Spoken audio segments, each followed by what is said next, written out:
Buenas tardes, bienvenidos a todos. Muchas gracias por estar con nosotros una semana más. Seguimos celebrando nuestro 90 aniversario. Felices y afortunados de tener con nosotros a enólogos, viticultores, agricultores casi, ¿no? Sí. Gente de campo como Raúl Pérez, que disfruta en medio de la naturaleza. Raúl Pérez, gracias por venir, por cierto. Lo primero, bienvenido a Mantequerías Bravo. Quería ser médico, pero la vida le llevó por otro camino. Sí. Y a la vida le tenemos que dar las gracias porque si no, no estaríamos sentados aquí con él y disfrutando de sus vinos como lo hacemos con mucha regularidad, por cierto. Raúl elabora principalmente sus vinos en el Bierzo, es donde tiene sus proyectos más queridos. Y el Bierzo es una zona que a lo mejor no ha sido tan conocida hasta hace relativamente poco como región vinícola y sin embargo allí estuvieron los fenicios elaborando vinos, luego pasaron los romanos, esas tierras pasaron a manos de la iglesia y siguieron elaborando vino y después a los terratenientes hasta convertir el mapa del Bierzo en lo que es hoy. Sin embargo, el auge del Bierzo es relativamente novedoso en cuanto a, sí, a región vinícola. En el final de los 90, con la llegada de Álvaro, es el punto más importante de inflexión de lo que entendemos hoy por Bierzo.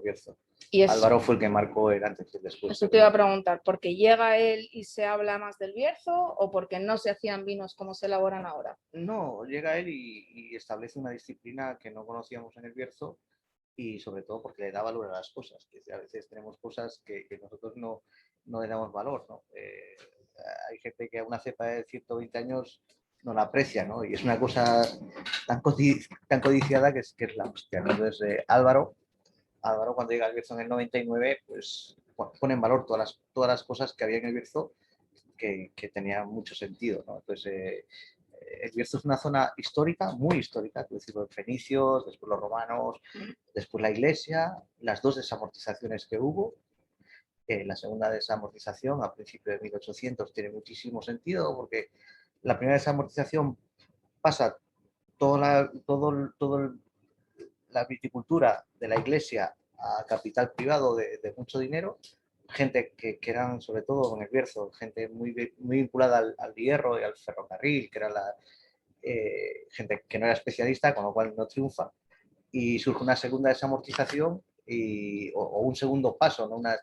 Y eso pasa a los viticultores con una gran desgracia que eso es al final de 1800 y llega a la filoxera y la parte de Bierzo anterior a 1800 a la filoxera, que es la parte hacia Ponferrada, se arruina.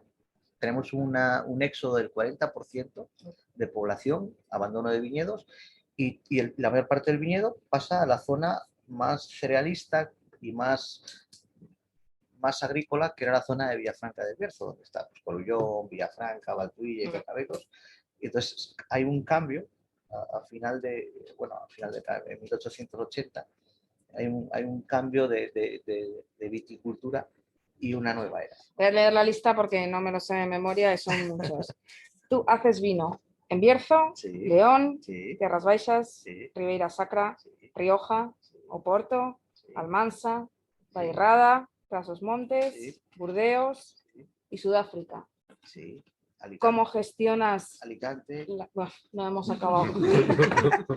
He hecho bien la lista. Falta alguno. No, pero no me pongas nota. Bueno, Asturias, y bueno, hago más sitios. ¿Cómo gestionas las vendimias con toda esa distancia geográfica? Bueno, yo os doy un dato. O sea, yo entre agosto, septiembre y octubre son 70.000 kilómetros de coche. Y el resto del tiempo estoy mucho fuera de España, ¿no? Entonces, muchas horas de coche. Y ahora es fácil. Ahora es fácil porque, quiero decir, la gente que llevamos trabajando 15 años, yo no me voy a enseñarle a mi amigo Rodney en Rivera, en Rías Baixas, qué tiene que hacer. Es obvio que él sabe lo que tiene que hacer. Entonces, no tienes que ir cada 3 días o a Monterrey o a Alicante. De todas formas, yo a Alicante bajo y subo en el día, ¿no? Me hago casi 2000 kilómetros, soy un tío muy de coche, me gusta mucho conducir. Es verdad que me empieza a ser limitante para el cuerpo, pero con mucho esfuerzo, sí. Tengo que decir que ha sido reconocido como uno de los mejores enólogos del mundo en muchos países, no es que lo digamos ahora los españoles, pero ninguno de sus vinos supera los 50 euros de precio de venta y esto sí que realmente es inaudito. Bueno, pues hoy estábamos peleándonos por eso, ¿no? Porque tengo Sí, un ¿no? proyecto caro y llevo como 7 años diciendo cómo cojones justificas un proyecto caro, ¿no? Porque básicamente porque es decir que lo que estás haciendo ahora es peor que tu base, tío. Yo entiendo que mi gran vino es el que está pegado a mi casa. Yo he hecho mi casa pegado a la parcela que yo entendí que era mi vida, que actualmente no se corresponde con mi idea del vino, ¿no? Porque en el mundo del vino y en la vida de un viticultor y de un elaborador de vino hay muchas fases, ¿no? O sea, yo cuando salí de la escuela pues pensaba que los vinos eran concentración, potencia, estructura, madera nueva, entonces buscábamos zonas muy calientes, ¿no? Mis primeros vinos fueron de Villegas, que eran suelos de arena, maduración y todo eso. Y hoy, pues te encuentras más encajado en lo que tú buscas. Por ejemplo, en Rapolao, que era lo que no valía nada, que era frío, vinos que no maduraban. Entonces, en estos 20 años, pues todo ha cambiado, ¿no? Pero yo siempre soy muy agradecido a las cosas y a la gente que me ha ayudado mucho, ¿no? Y yo entiendo que la gran parcela que me ha ayudado en mi vida fue Villegas. Entonces, yo construí mi casa en Villegas en homenaje. Yo dije, yo quiero ver esta parcela todos los días que me levante de mi vida. Y entonces, cuando yo me levanto, cuando yo salgo de mi habitación, lo primero que veo es una cristalera en la cocina y veo el viñedo de Villegas, que actualmente no es mío, que es de mi familia, pero yo me he comprado el de al lado, ¿no? Pero yo veo el de mi familia, que fue el primero que yo empecé a vinificar, ¿no? Era el cepas centenarias, primero Ardai y luego Valtuye cepas centenarias. Entonces, mi jardín es la continuación del viñedo que a mí me catapultó, ¿sabes? Yo llegué a América en el año 2005 y de repente un puto crítico me da muchos puntos y yo me acuerdo de las llamadas esa noche que yo estaba filtrando a las 2 de la madrugada el León, mojado hasta los cojones y me llama un tío y dice, oye, tío, ¿tú sabes lo que te ha pasado, no? Y digo, no, me acaban de dar 98 puntos, 97 en 7 vinos, en 10 vinos, no sé qué. Tu vida ha cambiado. Yo, gilipollas. Entonces me acuesto a las 3 de la mañana calado hasta los cojones y me levanto por la mañana con 40 llamadas. Hostia, es que tienes 90 y no sé cuánto. De la época donde Parker pesaba mucho. Y, hostia, ¿qué me están contando estos tíos? Si yo hace 2 horas estaba pringado aquí hasta los cojones, ¿no? Y ciertamente te cambia tu vida. O sea, al día siguiente oye, ¿por qué no vienes a no sé dónde? ¿Vienes a Japón? ¿Por qué no vienes a... Y se acabó tu vida. O sea, tu aquella vida tranquila se acaba. Entonces, todo eso surge de Villegas, ¿no? Porque era un viñedo desconocido que de repente ni Álvaro tenía esos puntos, porque Álvaro, la etapa de los 90 y 2000 del principio de Álvaro, con Jay Miller no tenía esas puntuaciones, ¿no? Y entonces, Álvaro hasta que llega Luis, pues, y en ese momento fue un golpe, ¿no? Porque en España no había o sea, había 99, 100 y tal, pero no había un tío que tuviese pues, tantas puntuaciones en 15 vinos, una locura, vinos de Ribera Sacra, el tío, pues le encantaron. Y ese viñedo, yo siempre dije, yo me tengo que morir aquí, ¿no? Y espero que me mate en la carretera, me muera un día en casa de muerte natural, pegado al viñedo y bueno, no sé si me van a enterrar ahí o no, pero en homenaje al viñedo hice mi casa ahí y yo cada día que me levanto mi viñedo, ¿no? Bueno, vamos a empezar con la del vivo. Yo te voy a dejar ahora a ti ya solo, pero quiero que me escuche todo el mundo una frase tuya que me gusta mucho para terminar mi parte, para que empieces tú la tuya. Me gusta hacer vino para beber ante una tendencia que hay de hacer vinos para catar. Te voy a dejar a ti ya solito. Bueno, el vino y los demás nos lo vamos a beber, que es a lo que hemos venido, ¿vale? Bueno, es muy cuéntanos. Bueno, y este vino, concretamente, empieza en el 2011, ¿no? Yo he decidido, bueno, pues voy a hacer un proyecto que cada vino sean 2 hectáreas, ¿no? Y entonces este vino, en el 2011, decido, bueno, quiero un vino, quiero hacer un proyecto que no tenga que gastar dinero, no quiero ir al banco. Entonces aprovecho donde guardábamos los tractores y empiezo a meter ahí depósitos y entonces la Viña del Vivo es una parte de la Paulosa donde teníamos Dona Blanca, que era la variedad del Bierzo que nadie quería. Y digo, joder, yo quiero hacer un vino con una variedad que no tenga valor, porque no me va a costar nada, ¿no? Y entonces en el 2011 elaboró la Viña del Vivo pura de la zona de Poblosa y era 100% Dona Blanca. Lo saco al mercado y no le gustó a nadie. Pero, mi Dios, o sea, 3.000 botellas que yo, joder, no me gustaban ni a mí. Digo, joder, qué metedura de pata. Acojonante. Entonces, en el año 2012 decido, bueno, pues ya está. Le cambio 50% Godello, 50% Dona Blanca y me traigo la finca colindante que era la zona de Villegas hacia abajo.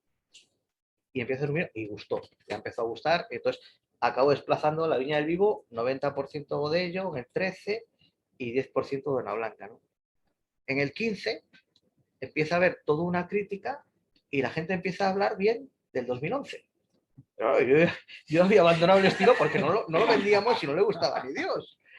Y entonces al final la Viña del Vivo se queda con mucho Godello y poca Dona Blanca. Tengo mi próximo vino en esa línea va a ser volver a la Viña del Vivo 2011 con otro nombre y Dona Blanca y teniendo el tiempo. Es decir, que los vinos de Dona Blanca, con la forma de trabajo nuestra, necesitan más tiempo. Son vinos que se maduraban muy poco, 10 grados, 11 grados, se chaptalizaban para mantener la acidez y luego esos vinos, claro, había mucha dureza y necesitaban más tiempo, ¿no? Entonces, claro, era un concepto que en ese momento no se entendió. Primero, yo no me lo podía permitir porque yo no puedo aguantar un vino más de 3 meses en bodega por los precios. Nosotros vendemos o sea, hacemos, boteamos y vendemos.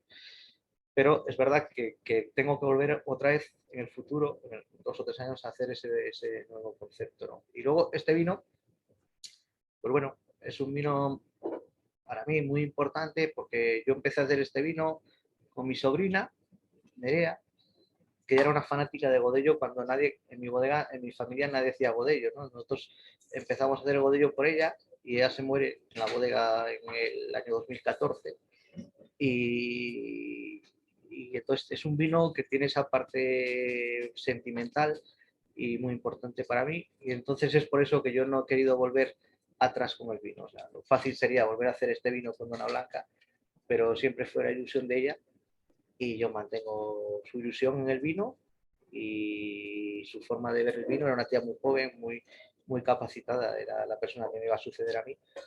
Pero bueno, la vida es así. Nosotros somos como los camioneros, como los taxistas, nos morimos en accidentes de tráfico, ¿no? Entonces, en las bodegas, mi padre se murió en un depósito, mi sobrina en un depósito, es el riesgo que vivimos todos los días, ¿no? Y entonces los vinos, este vino concretamente tiene ese trasfondo filosófico, ¿no? Es una cosa muy personal.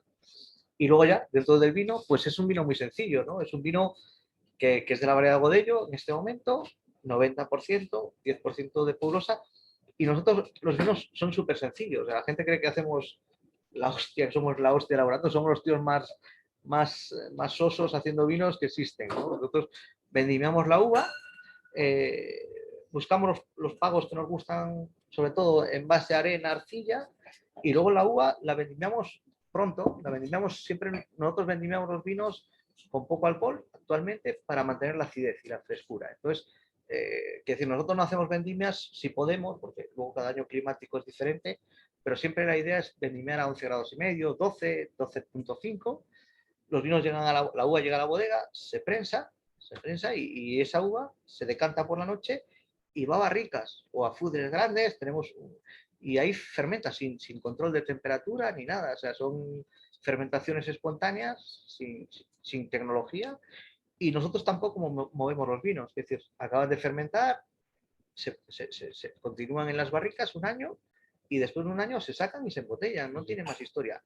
Los vinos no se clarifican y no se estabilizan para que no haya pérdida de lo que hemos intentado hacer durante todo el año. Bueno, a veces mucha gente trabajamos mucho en el vino, extrayendo, sacando cosas y luego clarificamos, estabilizamos, filtramos y quitamos. Y luego todos los procesos, lo malo de los procesos del vino es que no son controlables. O sea, cuando tú pones huevo en un vino, que habréis visto muchas veces en Rioja o Ribera, que ponen albúmina o ponen... Tú no sabes lo que te llevas. no es controlable, ¿no? Entonces, es mejor sacar lo que tú crees que es justo y no tocar, porque es lo que vas a tener, ¿no? Cuando tú tienes mucho, pero luego de repente quitas muchísimo, pues a veces te descontrolas un poco, ¿no? Entonces, es por eso que nosotros siempre las técnicas de trabajo son muy sencillas y muy ligeras. Entonces, no forzamos mucho los sistemas, ¿no? Estos vinos pues son súper sencillos. Es decir, que al final dice, oye, pero vamos a ver, no hay una levadura, no. No hay una temperatura de fermentación, no. No hay una madera supersónica nueva, no. Es decir, que esto lo puede hacer cualquier persona. Oye, y si yo vendéme a 12 grados un godello en Valtuille y hago lo que tú me dices, ¿vas a ir así? Sí, vas a ir así. Quiero decir, que es que yo no tengo ningún don. Quiero decir, al final esto es tal cual. Quiero decir, entonces yo os podría contar historias enológicas, pues que me formo en enología, pero es que no las hay. Quiero decir, no os puedo contar nada más del vino. Entonces, esta añada, que es la 2019, es una añada bastante caliente. Tuvimos que vendimiar rápido y lo que vimos es que aunque venía mucho calor, la maduración costó. O sea, fue una añada de vendimia en torno a 12.2. Nos asustó un poco al principio, porque cuando tú haces calor, que decir, no puedes planificar una vendimia en un día. Tienes que contar que van a ser 5 o 6 días por las parcelas. Y claro, tú dices, bueno, pues hoy empiezo a vendimiar en 11.5 para terminar el 13. Pero empezamos en 11.5, 12 y no hubo eso. Entonces, es una añada un poquito cruda, pero muy interesante. Todos los vinos fermentan en barrica, todos los vinos crían en barrica. Es muy sencillo. ¿Por qué en barrica? Bueno, por dos cosas muy importantes. No porque huela a madera ni porque huela a tostado. Primero, porque la barrica siempre es porosa y te aporta el oxígeno. Entonces, si tú tienes oxígeno natural, no tienes que mover mucho los vinos. Y segundo, la barrica es un estabilizador. Las barricas son ricas en taninos, con lo cual una gran carga proteica de los vinos, que luego nos obligaría a hacer una clasificación, te la puedes llevar por delante con la madera, ¿no? Y luego la madera siempre es un factor estabilizante, barricas siempre o muy grandes, de 2.000 litros, o muy viejas. No solemos trabajar con madera nueva. O si usamos madera nueva, siempre para vinos de mucho volumen y muy básicos, que se vaya desgastando y luego que vaya pasando a formar parte de vinos más potentes o más finos, porque es más controlable. Que es una madera nueva es muy difícil de controlar. Los toreros te dan mucho tostado, porque quiero decir, cuando tú metes una barrica al fuego, no controlas el fuego. Y después, mándame tostado ligero. Y te mandan tostado ligero, pero el tío que estaba tostando, que es un operario, pues se despistó y estuvo 3 minutos más. O el fuego no es controlable muchas veces, ¿no? Entonces había mucha actividad de fuego. Entonces unas te salen poco tostadas. Por eso siempre preferimos trabajar con unas maderas que estén un poquito más relajadas. Entonces, no, sé que la moda es un poco trabajar con madera nueva, pero nosotros tendemos a trabajar con madera un poquito más vieja. Bueno, y aquí, pues sobre todo lo que vamos a tener es viñedos jóvenes, porque el godello, yo os decía antes que en el Bierzo el godello no se cultivó a gran escala porque producía muy poco, entonces sí tenemos plantas de godello con 100 años, pero muy pocas mezcladas en el viñedo. Entonces los viñedos de godello se empiezan a plantar en los años 70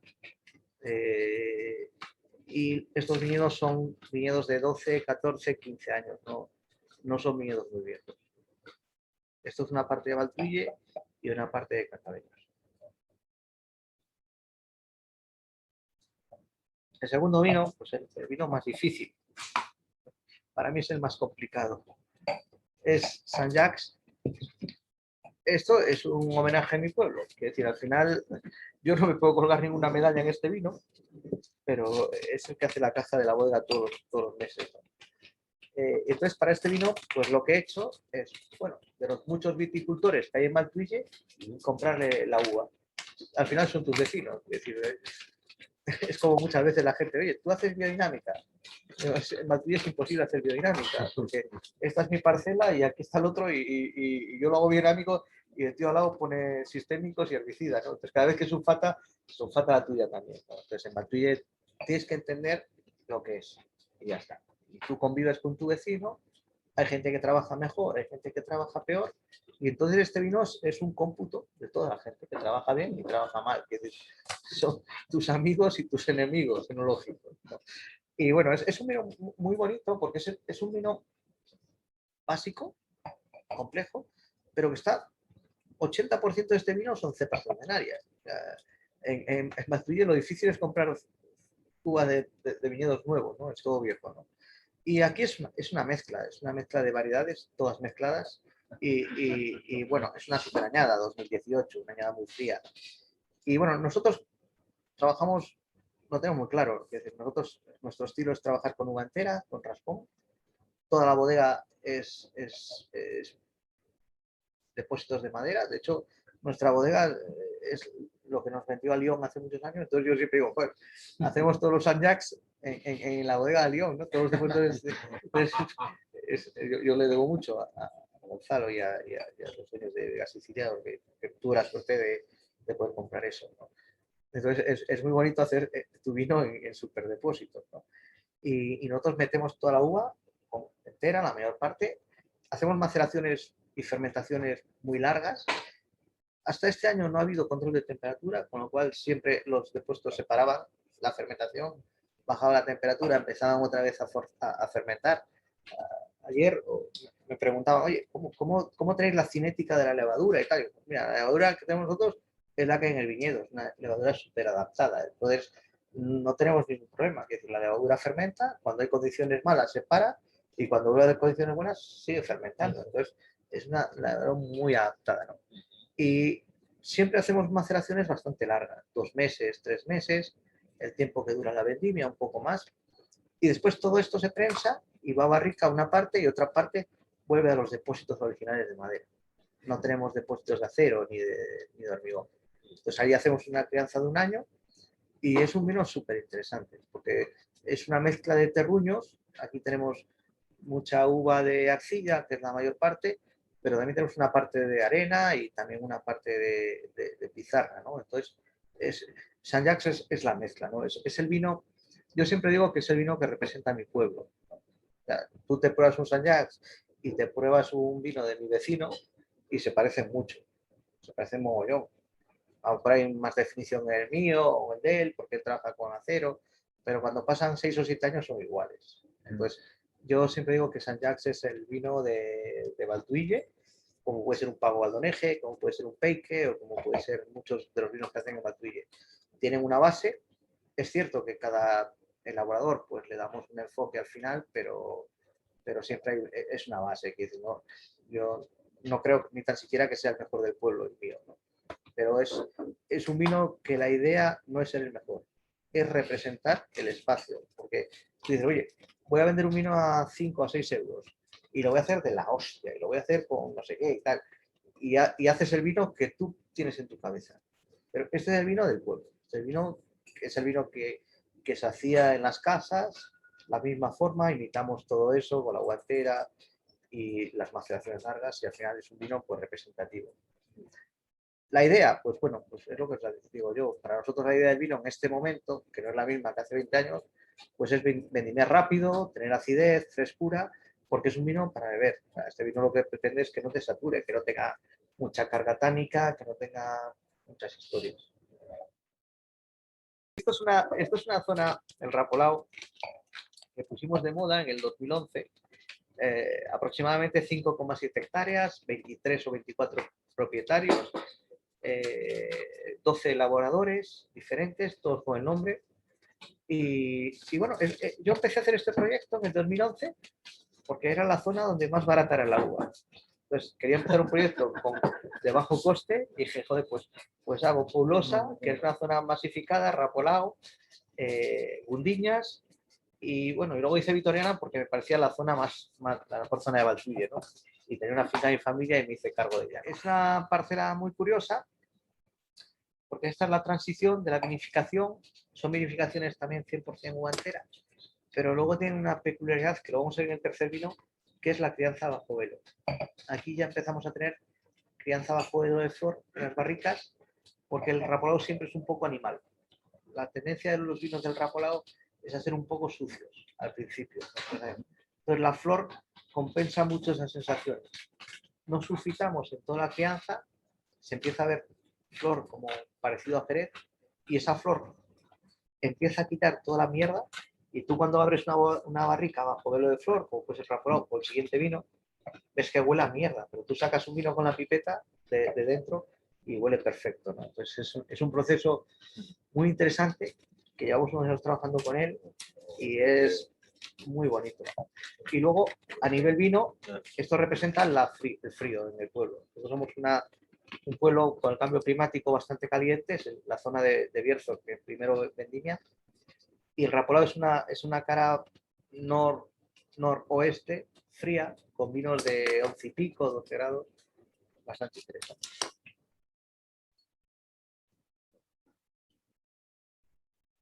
Ya os digo, 19 es una añada bastante caliente.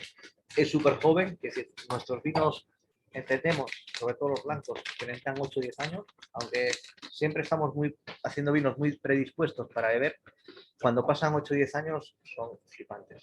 Y si te vas a los albariños, 14, 13 años son perfectos. Nosotros estamos bebiendo ahora 7 y 8 de sketch y de vinos que hago allí y están perfectos. Y bueno, el tercer vino que vamos a probar hoy no ha salido nunca, es un 2015. Tenemos peleas con este vino. ¿Peleas por qué?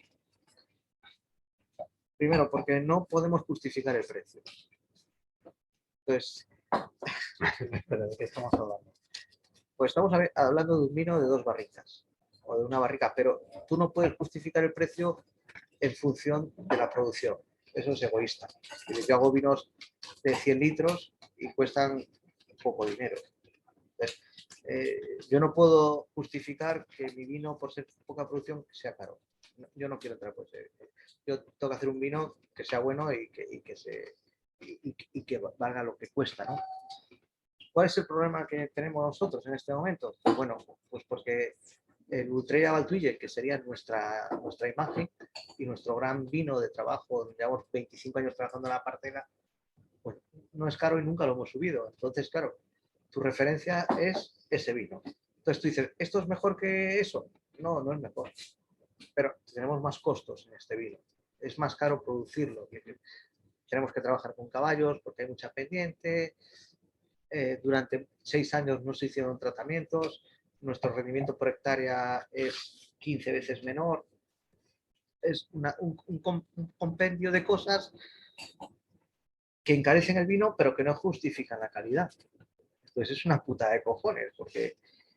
Y bueno, pues hemos pensado de todo, o sea, hemos pensado no entrar en la distribución, es decir, no pasar los vinos por la distribución, porque es un proyecto muy pequeño, pero tampoco tiene sentido, porque al final estás diciendo, oye, mira, mi distribuidor compra lo barato y lo caro lo vendes tú, ¿no? Entonces, y bueno, pues lo que estamos haciendo ahora es abrir vinos del precio que creemos, es decir, son mejores o son peores. Y eso es lo que nos justifica, pero no tiene otra justificación. Es decir, me jode decirlo, pero este vino no es mejor que un Ultrella Valtuille o que un Ultrella Rapolao. No es mejor. Es otra historia, es otro perfil. Estamos en la montaña, estamos con pizarra, estamos muy altos, muy fríos. Esto es un 2015, no ha salido al mercado. Es decir, el vino lleva esperando para ver si aguanta o no aguanta. O sea, yo no puedo hacer un vino y sacarlo el año que viene muy caro. Hay que ver si los vinos realmente aguantan o no aguantan. Es decir, hay muchos vinos que compras caros y se caen. Entonces, este vino hemos estado esperando, no ha salido todavía, con todo el packaging ya hecho, con toda la historia. Y bueno, este sería el alto de gama, que es eso, 1 o 2 barricas. Hay 15, 16 y 18. 17 fuera nada, no hubo. Son vinos que con muy poco alcohol, pone 12.5, pero es 11 grados de alcohol. Maceraciones de 7 meses en depósito, toda la uva entera. Esto es la zona de Ponferrada, la zona histórica. Y después barricas muy viejas y mucha flor. Aquí los niveles de flor son salvajes porque encima el alcohol es más bajo, se desarrolla, tenemos una complejidad muy grande. Y bueno, se han embotellado, pues llevan unos cuantos años en botella y aquí los tenemos.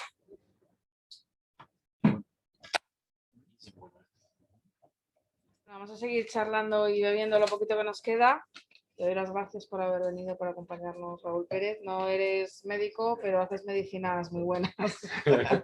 Hay que decir, 1.000.000 de gracias por No, a acompañarnos. vosotros por Nos invitarme, vemos joder. prontito. Gracias a todos. Chao.